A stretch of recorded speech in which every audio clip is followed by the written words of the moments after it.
নমস্কার। আজকে বলবো এই ২০২৬ সালটা নিয়ে। কেন নতুন বছর পড়তে আর বেশি দিন বাকি নেই। তাই আমি আপনাদের কাছে ভেঙে ভেঙে প্রোগ্রামগুলো কেন দিচ্ছি? আপনাদের অনেক উপকারে লাগবে। আজকে বলবো আর্থিক সিচুয়েশনটা নিয়ে। আমি লাভ রাশিফল বলেছি ২০২৬ সালে। ২০০০ সালে বিয়ের ক্ষেত্রটা আলোচনা করেছি। ২০২৬ সালে পুরো সালটা নিয়ে আলোচনা করে দুবার দিয়েছি। আবার ২০২৬ শনির সিচুয়েশনের জন্য আপনার রাশির উপর কি ইফেক্ট সেটাও আলোচনা করেছি।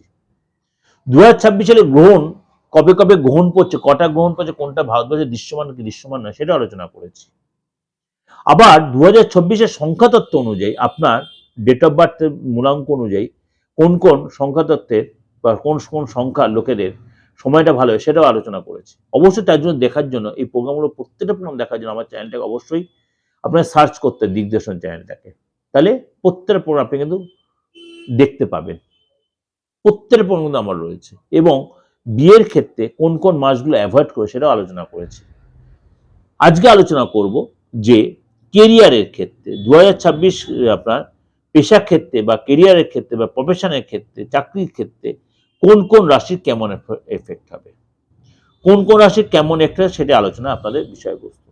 চলুন তাহলে আলোচনা করি। কেন এই বছরটা হচ্ছে মানে রবির বছর অর্থাৎ সূর্যের বছর এবং শনিদেব বসে আছে মীন রাশিতে। শনিদেব অস্ত যাবে, উদয় হবে, সে আলোচনা করলাম। আবার মার্গী হয়েছে, বক্রিয় হবে এবং রাহু কেতু একটা বিরাট কিন্তু এখানে ফ্যাক্টর তৈরি করবে। রাহু কেতু ২০২৬ সালে কিন্তু তার স্থানও পরিবর্তন করবে এবং আদার্স যে গ্রহগুলো আছে, শনি ছাড়া, রাহু ছাড়া, কেতু ছাড়া আদার্স আরো যে আপনাদের হিসাবে আরো ৬টা এবং ৩টা আরো ৯টা গ্রহ আছে। অর্থাৎ বুধ, শুক্র, মানে আপনার সূর্য, মঙ্গল, বৃহস্পতি অতিচারী রূপ তার গমন করবে। অতিচারী রূপে গমন করে মিথুন রাশি থেকে কর্কটে সিংহ যাবে। অর্থাৎ ১২ রাশির ক্ষেত্রে এবং সমাজ দুনিয়ার উপরে সমাজ সংক্রান্ত তার ইফেক্ট কিন্তু পড়বে। তার ইফেক্ট পড়বে আপনার ক্ষেত্রেও তার প্রভাব পড়বে। আপনি তো সমাজের বাইরে না, আপনি পৃথিবীর, আপনি বিশ্বব্রহ্মাণ্ডের বাইরে না, আমি আপনি কেউই বাইরে না, সুতরাং আপনাদের সকলের ক্ষেত্রেই তার প্রভাব পড়বে। হ্যাঁ, সিচুয়েশনটা চেঞ্জ হবে কেন আপনি কোন জায়গাটায় রয়েছেন, সেই রাশির কোন মানে সেই জায়গাটা কোন রাশির অন্তর্গত, প্রত্যেকটা জায়গা অনুযায়ী একটা রাশি হয়। এর আগে আমি অনেক আগে আলোচনা করেছিলাম জায়গা অনুযায়ী রাশিটা, সার্চ করলে আপনি পেয়ে যাবেন জায়গা অনুযায়ী রাশিটা। যেমন পশ্চিমবঙ্গ কোন রাশি, দিল্লিটা কোন রাশি, উত্তরপ্রদেশ কোন রাশি, বা ভারতবর্ষ টোটালটাই কোন রাশি, এগুলো আলোচনা সবাই আপনি প্রোগ্রাম সার্চ করেন পেয়ে যাবেন। সুতরাং সেইগুলোর উপর বেস করে কিন্তু, বা মনে করেন বাংলাদেশের লোকের প্রোগ্রাম তাদের কোন রাশি, তার উপর বেস করে শনির সিচুয়েশন, রাহু কেতু আপনার উপর কি এফেক্ট হবে, যেটা ভারতবর্ষের লোক সেটা আপনার কিন্তু নাও হতে পারে। কারণ আপনি কোন মানে রাষ্ট্রে রয়েছেন বা কোন কান্ট্রিতে রয়েছেন, সেই রাশিটা বা সেই দেশটা কোন রাশির আন্ডারে পড়ছে, সেটা কিন্তু একটা বিশাল ভাইটাল ব্যাপার। তারপরে আপনার নিজস্ব ব্যক্তিগত হরস্কোপের রাশি লগ্ন আছেই। চলুন তাহলে আজকে আলোচনা করব কেরিয়ারের ক্ষেত্রটা, মানে নতুন বছরে আপনার কেরিয়ারের ক্ষেত্রে কি এফেক্ট হবে।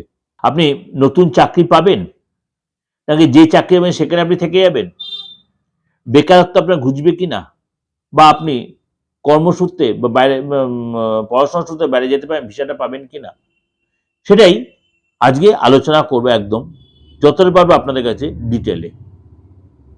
কিন্তু কিছু রাশির জন্য সতর্কতা অবলম্বন করে কিছু রাশির যথেষ্ট লাভ হবে। বললাম মকর রাশি এই বছরটা কিন্তু আপনার জন্য যথেষ্ট পজিটিভ। শরীরটা নিয়ে একটু ডিস্টার্ব হবে, কিন্তু শরীরটা যদি আপনি ঠিক করে নিতে পারেন, কেয়ারফুল যদি থাকেন, যে প্রবলেমগুলো আছে সেটা যদি অবশ্যই সেটাকে আপনি রেকটিফাই করে নিতে পারেন শরীর নিয়ে, আপনি কিন্তু এই বছর রাজত্ব করবেন। যতই আপনার সূর্যের বছর হোক, আপনি রাজত্ব করতে, আর্থিক স্থিতি যথেষ্ট ভালো হবে। কিন্তু কিছু কিছু আপনার অর্থ খরচ, বিশেষ সম্পত্তির কারণে অর্থ খরচ হতে কিন্তু অর্থ আসবে আপনার আর্থিক অসুবিধা বেরিয়ে আসে। আপনার নিজের প্রতি বিশ্বাস রাখতে হবে, নিজের ক্ষমতা দেখাতে, নিজের স্কিল দেখাতে হবে। ভেঙে পড়লে চলবে না, হতাশ হলে চলবে, ঘাবড়ে গেলে চলবে না, টেনশন নিলে চলবে না। শরীর ঠিক রাখবেন, খাওয়া দাওয়া ঠিক মতো করবেন, জলটা বেশি করে খাবেন এবং সে অসুবিধা হলে অবশ্যই প্রপার ডাক্তার ডায়াগনোসিস নেবেন। এবং আপনার এই সময় কিন্তু আপনার যে একটা পজিটিভ দিক ওয়েট করছে, আপনি কিন্তু সেটা অবশ্যই ইউটিলাইজ করতে পারবেন। আপনার প্ল্যান প্রোগ্রাম যদি এগোতে পারেন, এবং ঘুমটা আপনার অবশ্যই দরকার, রেস্ট দরকার, সেটা আপনি সাকসেস পাবেন। তাহলে যে ওভারঅল একটা প্রেজেন্টেশন দিলাম, আপনাদের অবশ্যই ভালো লাগবে। ভালো লাগলে অবশ্যই লাইক করবেন, শেয়ার করবেন, আর এরকম নিত্য নতুন প্রোগ্রাম দেখার জন্য, কারণ আমি প্রত্যেক আপনাকে একদম জাস্টিফিকেশন প্রোগ্রাম দিলাম, ভালো লাগবে একদম মানে পুঙ্গ ব্যাখ্যা করে করে।